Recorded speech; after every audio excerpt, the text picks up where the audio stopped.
Why do we do this? Why do we say, I love you, but whenever you don't compliment me on my outfit, I give you the cold shoulder the rest of the night? What is that? We all have our preferences. Some people call them opinions. I like the word preferences. Some people say right or wrong. And that's why I call this workshop Radical Love, Beyond Right and Wrong.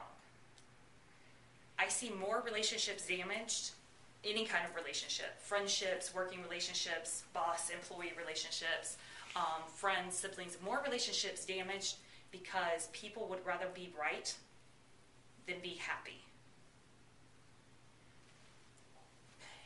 When I stopped holding people to what I thought was right and what I thought was wrong, and realized that what I thought was right was really just the way that I would prefer for a situation to happen, because I'm the only one that's making it right. I'm the only one that's making something wrong. It's either happening the way that I prefer it, which would be right, or it's happening the way that I would prefer it didn't go, which would be wrong. When I realized that my right and wrong was just preferences, guess what? Your preferences might be different than my preferences. My preferences are based on my life experiences, where I've walked, the interactions that I've had with people. What you're here, in case you didn't know. It's quite all right. Shut it off. That's okay. Everybody has their own preferences and how they like things to happen and how they would prefer for things not to happen.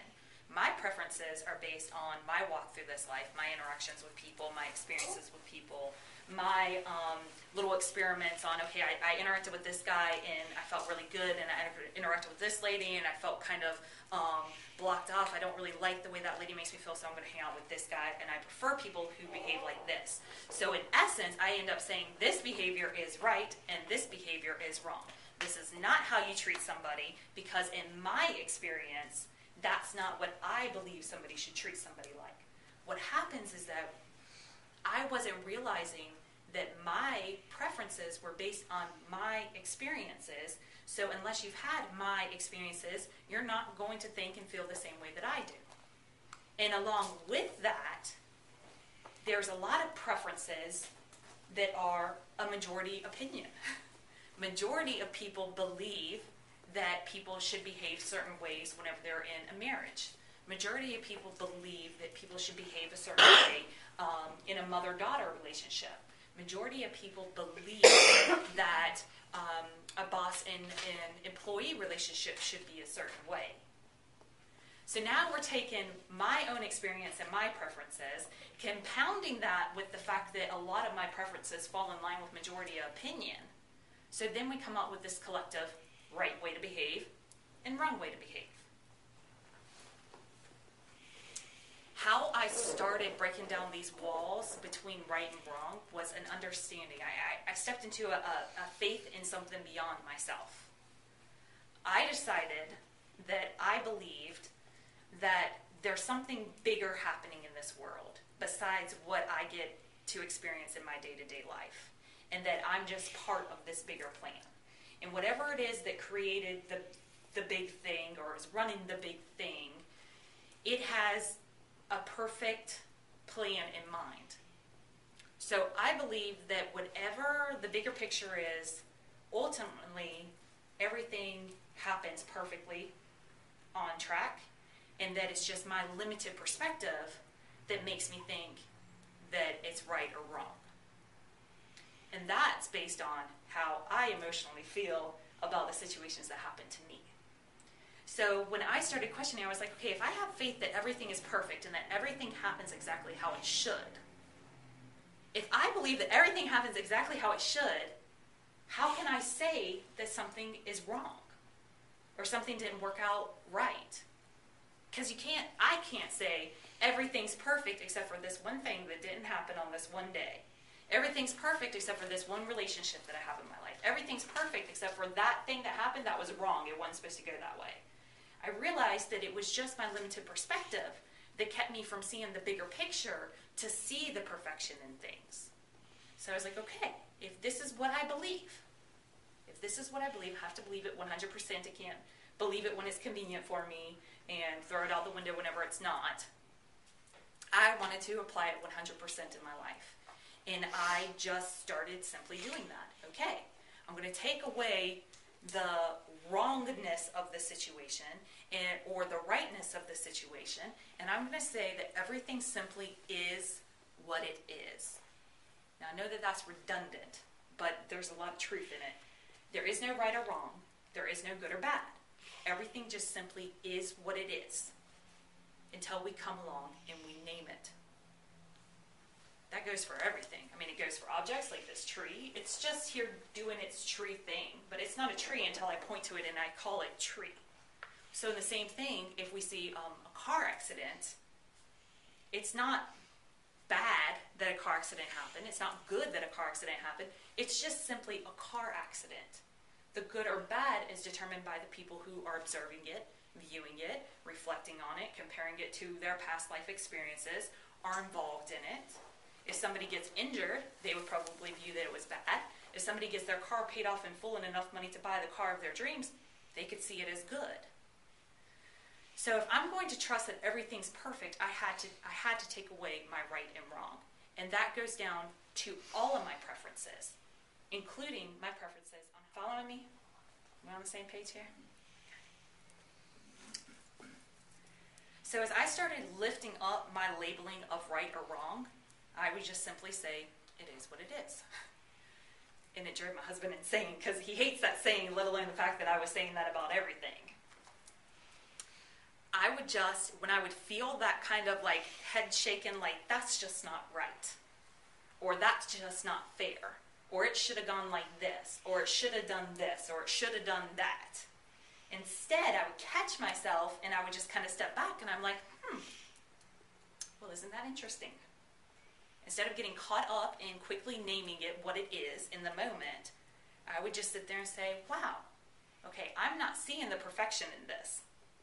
But instead of labeling it wrong, I'm just going to say it is what it is, and I'm going to either, if it's something that's like really out there that I cannot really get myself involved in, like there's some things that happen that we're just simply not going to know the reason why. We might not know it in our lifetime. It might take 10 years down the road, or could be something that involves another person, so I can't really see the good or bad or perfection in it. So there's some things that I'm just going to have to trust. For whatever reason, I just got to trust that that was perfect. You know, you take like a tragedy, take like 9/11. Finding the love and the beauty in something so tragic sometimes can be really, really tough. So since I don't have privy to all the ins and outs and all the little scenarios that happen around 9/11 and all the different ways that it's impacted people around the world, I'm just going to trust that it's perfect and it has its own beauty, and those that are experiencing it know it, and those who aren't, my heart goes out to them because that beauty still exists even though they're not experiencing it. So some of those big things I just kind of had to set on the shelf and say, okay, I'm just not going to label it right or wrong. It just is what it is. I'm going to put it over here because it doesn't really affect my day-to-day life. Other things, like my interactions with my husband, those things, they affect me every single day. So those things I can kind of sit with for a while, and I can kind of step out of, and I can look back in on the situation and kind of not necessarily like pick it apart, but just try to gain a different perspective. How could this be perfect? In what scenario would this situation be perfect? And then it would allow me to take that time in contemplation and analyzing the situation to come up with a more serving outcome. One that didn't weigh me down. One that would allow me to accept the situation or to accept my spouse for who he is. One that would let me accept situations. And all that this does really is bring peace to me. It just brings peace to me. So that situation is not going to change. So I can either carry it around like it's a negative, bad thing, woe is me, or I can step outside of it, find the perfection, find the peace in it, and then have that thing not have power over me anymore. So that's where I started finding a lot of power when I started dropping the right or wrong. And what I found too is that a lot of people really, really, really, really want to be right. Really want to be right. And they're really upset whenever I won't just say, you're right. They will build their case. They will plead. They will show all the evidence. They will show all the examples A, B, and C. They will reference to other things. They will show me the general opinion agrees with them. And I will still say, I understand everything that's coming out of your mouth. I'm still not going to say that you're right. Because that's not for me to judge. Somebody else can walk up and say that it's wrong. So if things can change that easily, no wonder we have such a hard time getting along with one another. We're all carrying our own stories of how things should be, and then we're expecting other people to behave accordingly. The biggest problem with that way of operating through life is that the people that you expect to follow your rules never agreed to do things your way. They never said that they were going to compliment you every time that they saw you. They never said that they were going to tell you, I love you, before hanging up the phone every day. They never said that they were going to do the things that you prefer for them to do. You assumed that they would because you assumed that somebody who loves you would do that. Because to you, when you love somebody, that's what you do to them. So we're being very, very, very hypocritical, and then we're getting upset with the other person when they're getting upset with us whenever we feel like we weren't wrong. And when I started realizing that I had all these stories and all these regulations about what a husband should be like, and what a wife should be like, and what a dad should be like, and what a mom should be like, and what a sister should be like, and yes, a lot of these are kind of general opinions. Most people would agree that a mom should not hit their child. Most people would agree with that. That that's not love. I guarantee you take any mom that hits their kid, they will tell you how much they love their child, and that's why they do what they do. So we can either go around making everybody right or wrong in alignment with our preferences, or we can realize our right and wrong are just simply our preferences, and that everybody has their own preferences. And if I don't want to be held to what your preferences are without you telling me what you expect of me, why am I going to do that to you? And this is kind of radical. This is where we get into the radical love. Because then we have to take responsibility for ourselves, and we have to think before we do something to somebody, or treat somebody, or decide who's worthy of our love or who isn't. Because if you ask me, that's just a bunch of hooey to say, I love you, but whenever you don't do what I want you to do, and I subliminally want you to do it, and I'm not going to tell you that I want you to do it, I'm just going to expect for you to do it, and whenever you don't do it, I'm going to not be nice to you for the rest of the day. I can't do that anymore. And what I find is that not being nice to somebody for the rest of the day, not only does it hurt that person if they choose to allow it to affect them, but definitely it's going to be hurting me because I'm carrying this upset, angry, negative, resentful, sad feeling with me wherever I go. So really it's just causing more harm to myself. If I can quickly move past the initial reaction of, ooh, that stung, to, oh, you know what, maybe this is what he meant. Or better yet, if it's somebody who says that they love me and I'm receiving something that I don't feel is love, I just decide, must have been a misfire. That wasn't for me. Even if they look straight at me and say, I am so mad that blah, and they look right at me, intending it to be me, I can choose to buy into that, believe that, or I can choose to get to what I know to be true. Since I don't know what's going through somebody's head, and I can only go on what comes out of their mouth and what actions they display for me.